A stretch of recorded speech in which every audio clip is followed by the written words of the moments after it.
Well, good morning. My name is Charles Celano.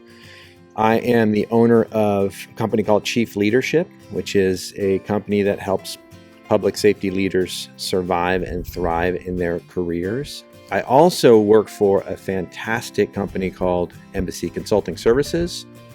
And Embassy Consulting Services is all about building safe, respectful, and inclusive organizations and communities. And in these very, very uncertain times, from Embassy's perspective, we wanted to provide some information for you as leaders that can help you work through this crisis. This is unprecedented, it's historical, and we're trying to figure out how to get through this as we go along.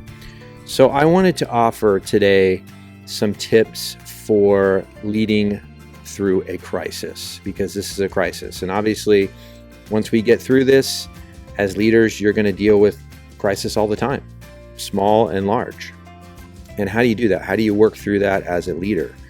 I spent 27 years in policing, and the last 5 years of my career as a police chief. So I had my share of crises that I worked through, again, large and small.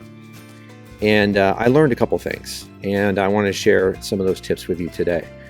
So first and foremost, I always talk about bringing calm to chaos as a leader, because when you're dealing with a crisis, you're dealing with a chaotic situation.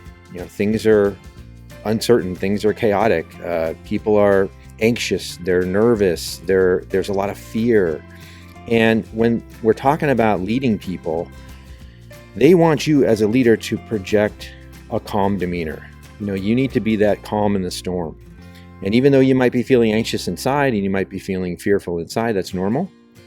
You want to try and find that inner sense of calm so that you can project that calmness to your people, because that trickles down. You, as a leader, you set the tone. And if you come into a situation with your people and you're frantic and you're nervous and you feel like things are out of control, well, that's going to trickle down to your people as well. So you want to project that sense of calm as best you can with the people that you're working with.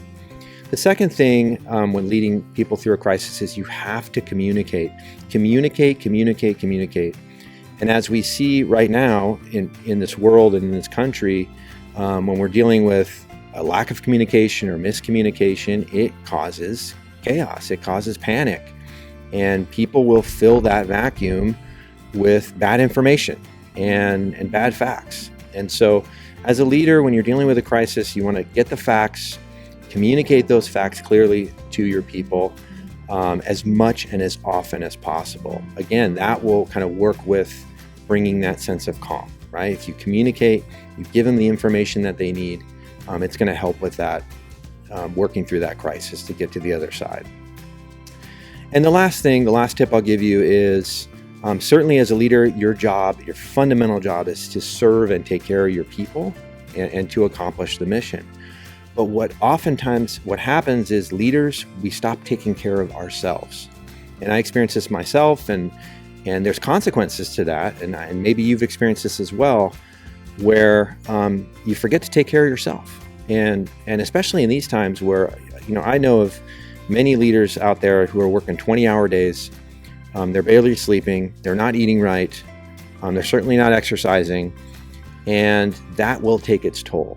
And if you want to effectively lead others, you got to lead yourself. And so self-care and wellness is absolutely paramount. You've got to lead yourself. You've got to take care of yourself first. Make sure that you're getting enough sleep if you can. Make sure that you're maintaining proper nutrition. Be intentional about the food that you're putting into your body, because that's going to have an effect. And then get out and exercise. Get out into nature, even if it's a little bit. Even if it's in your backyard and you're doing a body weight workout or you're getting a walk in, whatever it is, get some exercise to release that cortisol, that stress hormone that builds up in your system. Because if you feel better, and you're taking care of yourself and you're addressing your own wellness, you're better equipped to lead the people through the crisis. So those are the 3 tips I'll give you today. Please stay safe, take care of yourselves, Take care of your families, and we will get through this. And we'll see each other on the other side. Okay? Take care.